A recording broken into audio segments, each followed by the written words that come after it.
একটা সময় থাকে যখন মানুষের খাবারের রুচি থাকে কিন্তু টাকা থাকে না। আর যখন রুচি থাকে তখন খাবার থাকে না। জানি না আপনার বাবা মাকে আপনি কতটা যত্ন কেয়ার করতেছেন, তবে প্রতিটা ভাই বেড়াদারকে বলবো বাবা মায়ের প্রতি খেয়াল রাখবেন। সবার ক্ষেত্রে টাকা পয়সার হিসাব করলেও বাবা মায়ের ক্ষেত্রে কখনোই টাকা পয়সার হিসাব করবেন না।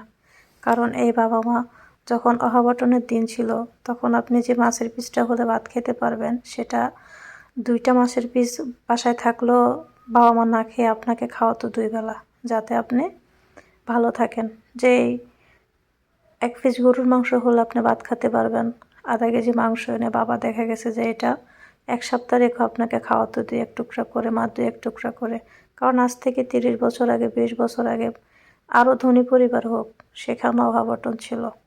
মাঝে মাঝে নানি খালা জেঠিদের কাছ থেকে শুনি যে আগে নাকি এতটাই অভাব ছিল যে আপনার ধরেন লবণ দিয়ে যেতগুলা ভাত খেতে পারতো, এখন তার অভাব নাই, এখন মাংস দিয়েও এতগুলা ভাত খেতে পারে না।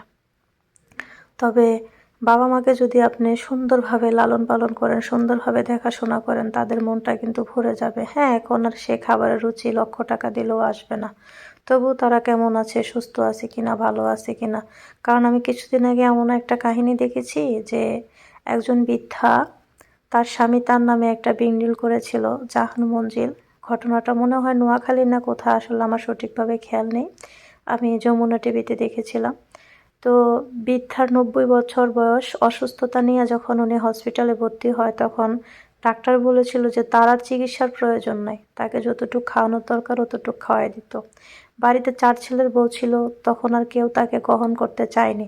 পরে নাতি এসে দেখলো যে মেয়ের ঘরের সন্তান এসে দেখলো যে নানু বাহিরে পড়ে আছে, তখন নেওয়ার জন্য অনেক রিকোয়েস্ট করলো, তারা কেউ নিতে রাজি হয়নি। গ্রামের মানুষও বলছে নেয়নি। এমনি বা ওভাবে যখন সাংবাদিকরা জানাজানি হয়ে গেছে তখন সাংবাদিকরা চাপ দিয়ে যখন প্রবাসী ছেলেদেরকে কল করে, প্রবাসী ছেলেরা বলে যে এটা আমাদের পারিবারিক বিষয়, আমরা নিব কি নিব না, এখানে অন্য কারো নাক গলাতে হবে না।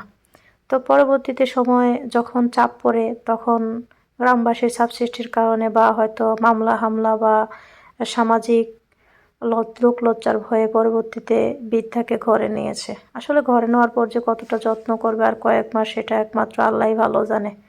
তো একবার ভাবেন তো, ছেলের বউরা তো অন্যের মেয়ে, তারা পাষাণ হতে পারে, কিন্তু নিজের সন্তান কিভাবে পাষাণ হয়, কিভাবে বলে যে আমার মাকে আমরা ঘরে তুলব না।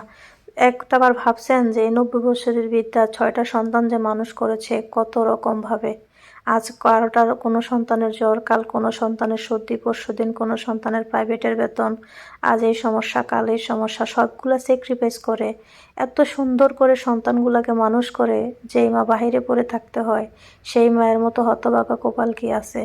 এরকম সন্তান হওয়ার চাইতে মানুষ নিঃসন্তান থাকাটা অনেক ভালো। কারণ যারা বাবা মায়ের কষ্ট বুঝে না, যারা বাবা মাকে সেবা করতে পারে না, তারা কখনো মনুষ্যত্বের কাতারে পড়তে পারে না। একটা ছেলের বউ তখন ভালো হয় যখন তার স্বামী ভালো হয়, বা স্বামী ভালো হলে মা সেবা পায়, স্বামী ভালো হলে মা সেবা পায়। সেই সংসারে কখনোই সুখ হয় না যেই সংসারের ছেলে তার মায়ের কথা না শুনে বউর কথা শুনে মাকে অবহেলা করে। কারণ একটা বৃদ্ধ বয়সের মা, সে তো আর জোর জুলুম করবে না ছেলের বউর সাথে, সে তো বৃদ্ধ হয়ে গেছে, তার নিজের জীবনে তো যায়। একটা ছিল যে ইয়াং শাশুড়ি হলে 2-4টা কথাবার্তা হতো, এটা স্বাভাবিক, কিন্তু এত বৃদ্ধ মানুষের সাথে কেমনে কি? যাই হোক, ভালো থাকবেন।